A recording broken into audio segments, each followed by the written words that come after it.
네, 안녕하세요. 넝쿨복TV입니다. 오늘은 여러분이 최근 매우 궁금해하시는 양도소득세의 장기보유 특별공제에 대해서 말씀을 드리려고 합니다.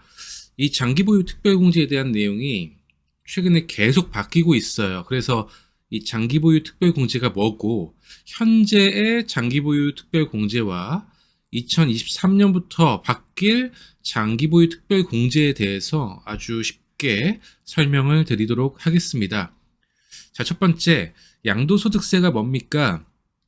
재산의 소유권을 매매 등으로 양도하면서 발생하는 소득에 대해서 부과하는 세금이죠. 취득할 때는 취득세, 양도할 때는 양도세, 이렇게 우리는 세금을 내고 있습니다. 그럼 장기보유 특별공제는 뭡니까? 먼저 쉽게 말씀드리자면 이건 양도하는 사람에게 주는 혜택이다. 그럼 좋은 거네요? 네, 좋은 거죠. 장기보유 특별공제는 양도세 계산할 때 취득일부터 양도일까지 3년 이상 보유 기간에 따라서 양도 차익을 공제해 주는 거예요. 1세대 1주택자들이 어떤 사정에 의해서 지금 주택을 팔고 비슷한 규모의 집으로 넘어가려고 하는데 세금이 부담이 됩니다. 뭐 형편이 넉넉하면 모르겠는데 집 하나가 전부인 사람들도 있잖아요. 이런 분들에게는 큰 부담이 될 수 있다는 거죠. 세금 때문에 대출을 받을 수는 없잖아요. 어쨌든 이런 분들에게는 상당히 큰 부담이 될 수 있고 하니 1주택을 보유한 경우에만 특별히 장기 보유 특별 공제를 통해서 오래 보유한 사람들한테는 그 부담을 줄여주겠다는 거예요. 근데 이 좋은 혜택이 최근에 계속해서 줄고 있습니다. 2020년부터 보유 요건에 2년 거주 요건이 추가가 되어서 3년 이상 보유 시 24%에서 10년 이상 80%까지 공제되는 거였고, 올해 21년부터는 보유와 거주 기간을 분리해서 각각 최대 40%씩 해서 장기 보유 특별 공제율을 합산하는 방식으로 바뀌었죠. 왜 이렇게 바뀐 거냐? 집값이 투기 때문인지 뭐 때문인지는 몰라도 집값이 장난이 아니잖아요. 부동산 가격이 너무 빠르게 오르니까 나라에서는 이 부동산 가지고 단기 매수 매도를 통해서 차익을 남기려고 하는 사람들의 투기를 방지하고 시장을 안정시키고자 혜택을 축소한 것으로 보입니다. 근데 2023년부터 이 혜택을 또 줄이겠다고 합니다. 아니, 바뀐 지 얼마나 됐다고? 지난 주 초에 나온 내용인데, 민주당 유동수 의원이 대표 발의했고, 이번 8월 달에 임시국회에서 추진할 예정이라고 합니다. 자, 큰 글씨를 보면요. 주택, 양도소득세 혜택, 실거주, 중산층 중심으로 바뀐다. 고가주택 기준을 시가 9억에서 12억으로 상향 조정한다. 장기보유 특별공제는 실거주하는 1주택자 위주로 개편하겠다.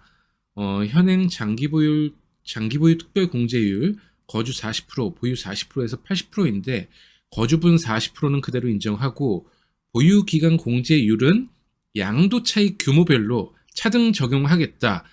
다주택자가 1주택자로 되는 경우 적용기간 기산점을 현행 해당 주택 취득 시점에서 최종 1주택이 되는 시점으로 변경하겠다. 네, 이런 내용이 지난주 초에 있었어요. 자, 일단 하나씩 다시 살펴보겠습니다. 비과세 기준 금액 상향 9억에서 12억으로 상향한다. 시행 시기는 법 개정 후 최초 양도하는 분부터 적용한다. 이거는 뭐 좋은 내용입니다. 좋은 내용이에요. 이건 뭐 특별한 거 없고. 다음, 양도 차익 규모별로 보유기간 장기 보유 특별 공제율을 차등 적용한다. 여기서부터 이제 좀 짜증나기 시작합니다. 이름이 장기 보유 특별 공제면 장기 보유한 사람한테 특별히 혜택을 주는 거잖아요. 왜 양도 차익까지 여기에 적용을 하는지는 모르겠어요. 어쨌든 거주 기간은 그대로 가고 양도 차익별로 보유 기간 공제율이 이렇게 15억 초과 시 최대 10%까지 낮아지는 걸 볼 수 있습니다. 시행 시기는 법 개정 후 취득하는 분부터 적용을 하고요. 자, 다음 표를 보죠. 양도 차익 5억 이하는 기존 공제율과 변동이 없고요. 5억 초과 10억 원 이하, 그리고 10억 초과 15억 이하, 그리고 15억 초과까지 보유기간 공제율 계산 방법이 달라졌어요. 이렇게 계산을 하게 되면 제가 예시로 이렇게 계산을 몇 가지 해봤는데 양도 차익 5억 이하를 제외하고는 이렇게 다 공제 금액이 떨어지게 되고요. 양도 차익이 커질수록 공제율이 줄어드는 모습을 보게 됩니다. 계산 방식은 위 표 내용대로 하시면 되니까 어렵지 않아서 따로 설명은 안 드릴게요. 이건 1주택자도 시세 차익을 많이 보게 되면 양도세 부담이 커질 수 있는 상황입니다. 한 집에서 오래 거주했는데 집값이 많이 올랐다. 그래도 예외가 없습니다. 아니, 장기보유 특별공제는 1주택자를 위한 거 아니었냐? 이렇게 부담을 주면 어떻게 하냐? 네, 그래도 방법이 없습니다. 자, 다음. 이게 또 문제입니다. 지금은 다주택자가 주택을 팔아서 1주택자가 되면 남은 1주택을 팔 때 해당 주택을 취득했던 시점부터 계산을 해서 장기보유 특별공제를 적용하고 있었잖아요. 근데 2023년부터 시행되는이라고 하기는 아직 좀 이르지만 가능성이 높아서 그냥 시행되는 이라고 말씀드릴게요. 이 내용은 다주택자들이 주택을 팔아서 1주택자가 되어도 처음 취득했던 시점이 아니라 다 팔고서 최종 1주택자가 되는 시점부터 기산을 한다는 겁니다. 이거는 좀 굉장히 충격적이죠. 이제 다주택자들은 머리가 아파지는 상황이 옵니다. 내년까지 그럼 주택을 다 정리를 해야 되냐?